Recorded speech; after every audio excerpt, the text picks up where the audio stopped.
Additional echocardiographic views commonly make up the focused point of care study, including the parasternal long, the parasternal short, apical four-chamber, subcostal, and IVC views. You'll see a lot of these views around the Sonoguide website. In particular, in this module and the module following, we're going to focus on the parasternal views. The reason is that they give tremendous information about the left ventricle and how it contracts. They're orthogonal to one another, that is, they're 90 degrees to one another, and so they complement each other well. Once you find one of the views, it's fairly easy to obtain the other. Now, discussing the anatomy from the parasternal long axis, which is effectively when the ultrasound beam cuts down the long axis or the sagittal plane of the heart, it produces an image similar to what is shown here with this cartoon. Now, this is an echocardiographic cut, not an anatomist cut. That is to say, there's no reason, if you haven't seen a parasternal long before, that you would intuitively know what you're looking at. So when you cut the heart down its long axis, you see in the near field the right ventricular outflow tract.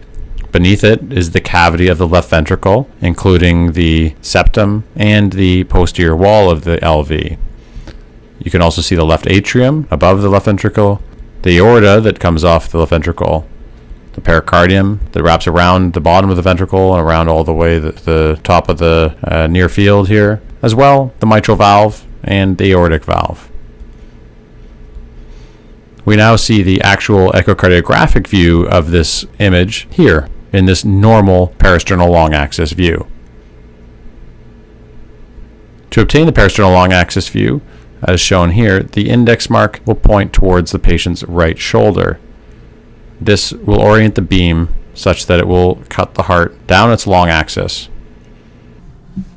Let's now look at the practical aspects of acquiring a parasternal long axis view. First, you're going to start in the left parasternal position with the index mark pointing to the right shoulder, as we just reviewed.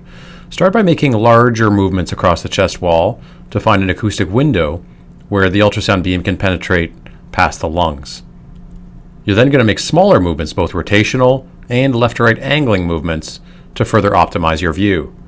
If you get stuck in that interspace or that window and need to find a better window, just start back at step 3 and make some larger movements till you find another acoustic window, that is one where the lung is not interfering with your ultrasound beam. Let's look at this in real time. Again, the left parasternal position with the index marked to the right shoulder, and larger movements to get past the initial lung that you see there, till you find an area where the heart can be well seen. Smaller movements then, rotational and left to right angling, are typically required to find a good view. If you get stuck or things just aren't working out, you can then start back at step 3 and make some more broader gestures across the chest to find a better window to work within, finally settling on an ideal parasternal long axis view. Having looked at the aspects of acquisition of the parasternal long axis, now let's talk about how to interpret it with respect to LV function. 2 aspects to pay attention to. 1, how well does the heart muscle itself contract and thicken? And the second one to pay attention to are the kinetics of the mitral valve. So firstly, let's look at the left ventricle. By way of anatomic reminder, this is the septum, this is the posterior wall. When I place my mouse marker, or imagine a centric point in the middle of the chamber, I can see that both the walls are coming towards the centric point and that both walls are thickening well. This is representative of normal LV function.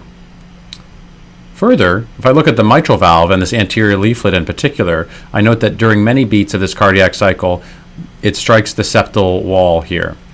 And that's valuable because it tells me that the mitral valve is opening well, and it's being opened by a large gush of blood that is entering into the left ventricle from the left atrium.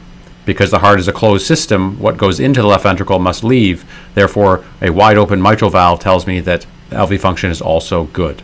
This, in the cardiology world, is known as E-point septal separation and has been a historically very valuable way to assess for LV function.